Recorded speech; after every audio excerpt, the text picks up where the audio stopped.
इतने बड़े सदियों के बाद हो रहे सुधार को पॉलिटिकल कलर देना मैं मानता हूं ठीक नहीं है।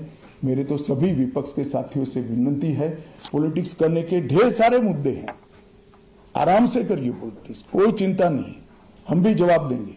मगर ये कानून देश के 140 करोड़ नागरिकों को संविधान का जो स्पिरिट है,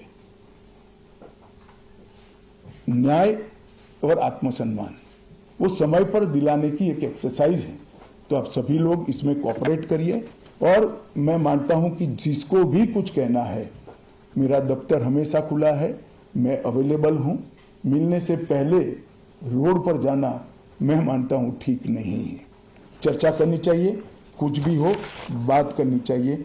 और मेरा स्पष्ट मत है जो मैं आज बेबाक तरीके से आप लोगों के सामने रखना चाहता हूं, रिकॉर्ड के आधार पर कह सकता हूं, मैं भारत के आजादी के बाद किसी भी कानून पारित कराने के लिए इतनी लंबी चर्चा का प्रोसेस नहीं हुआ है, ये मैं रिकॉर्ड पर कहने के लिए तैयार हूं। 4 साल तक इस कानून पर विचार हुआ और अगर आपको अभी भी कुछ कहना है तो आप जरूर आइए, मैं सुनने के लिए तैयार हूं। मगर कृपया इस कानून को पब्लिक तक इसकी सेवा करने देने का मौका देना चाहिए। समय पर न्याय मिलेगा तो देश का भला होगा, संविधान की सुरक्षा और आत्मसम्मान की भावनाओं को नागरिक प्राप्त कर पाएंगे तो देश का भला होगा।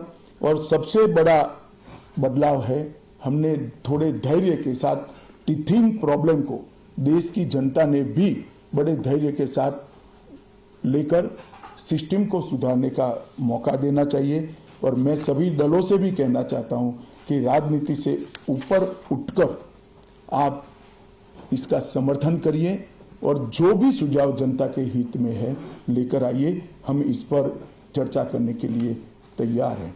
आप लोगों के मन में कोई बात है तो आप जरूर पूछ सकते हैं। सर, मैं नीरज पांडे हूं, एबीपी न्यूज से। मेरा सवाल है सर, पहले के कानून में किसी आरोपी को जो गिरफ्तार किया जाता था तो 15 दिन के रिमांड की व्यवस्था थी। अभी जो नया कानून है उसमें गिरफ्तारी के 60 दिनों तक कभी भी या तो एक या हिस्सों में बुलाकर रिमांड पर लिया जा सकता है। इससे फायदा क्या होगा? नहीं, मैं आपको समझाता हूं, ये भ्रांति फैलाई गई है कि रिमांड का समय बढ़ाया गया है। मैं स्पष्ट कर देना चाहता हूं कि नए कानूनों के तहत, बीएनएस के तहत रिमांड का समय 15 दिन का ही है। मैं आप लोगों के सामने डिटेल में बताना चाहता हूं, आरोपी को आज पुलिस ने कस्टडी में लिया।